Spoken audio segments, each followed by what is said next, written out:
আহকচোন আজি বৰা চাউলৰ আনকমন ৰেচিপি এটা বনাই খাওঁ, বহুত টেষ্টি হয়। এইটো থাইলেণ্ডৰ মেংগ' ৰেচিপি ৰাইচ হয়। বহুত ধুনীয়া হয় খাবলৈ, বহুত ভাল লাগিল। মইনো কিদৰে বনালোঁ আহক চাওঁ। মই বৰা চাউল কেইটামান ভালকৈ ধুই মেলি তিয়াই থ'ব 2 ঘণ্টামান। তাৰপৰা টুকি প্ৰেছাৰ কুকাৰত দিব, পানীও আন্দাজত দিব। তাত নিমখ অকণমান দিব, এচামুচমান ৰিফাইন অইল দিব। এতিয়া ঢাকনা লগাই এটা হুইচেল মৰাই দিব। হুইপ ক্ৰীম দিছোঁ, আপোনালোকে যি ক্ৰীম থাকে দিব পাৰিব। এতিয়া ড্ৰাই কোকোনাট পাউডাৰ দিছোঁ, আপোনালোকে ফ্ৰেছো দিব পাৰে। আৰু এয়া আধা চামুচ কৰ্ণফ্ল'ৰ দিছোঁ।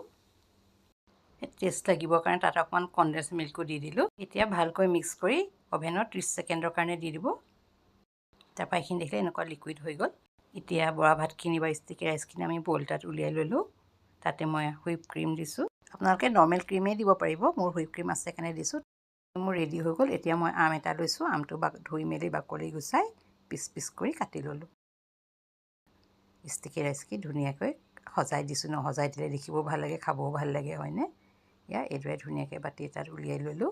তাতে আমেৰে মই ডেক'ৰেশ্যন কৰি দিলোঁ, যিহেতু আমেৰে খাম। এতিয়া এই ক্ৰীমখিনিত অকণমান নিমখ দিব, তাৰপৰা ফেটি ল'ব। তাৰপৰা এই বৰা চাউলখিনিৰ ওপৰত ধুনীয়াকৈ ঢালি দিব। আম আৰু ক্ৰীম সানি ধুনীয়াকৈ খাওক আৰু দেই আৰামত। এটা সুন্দৰ ব্ৰেকফাষ্ট হয়। মোৰ এই মেংগ' ষ্টিকি ৰাইচ ভিডিঅ'টো আপোনালোকৰ ভাল লাগিলে লাইক, কমেণ্ট, শ্বেয়াৰ কৰিব। Thank U.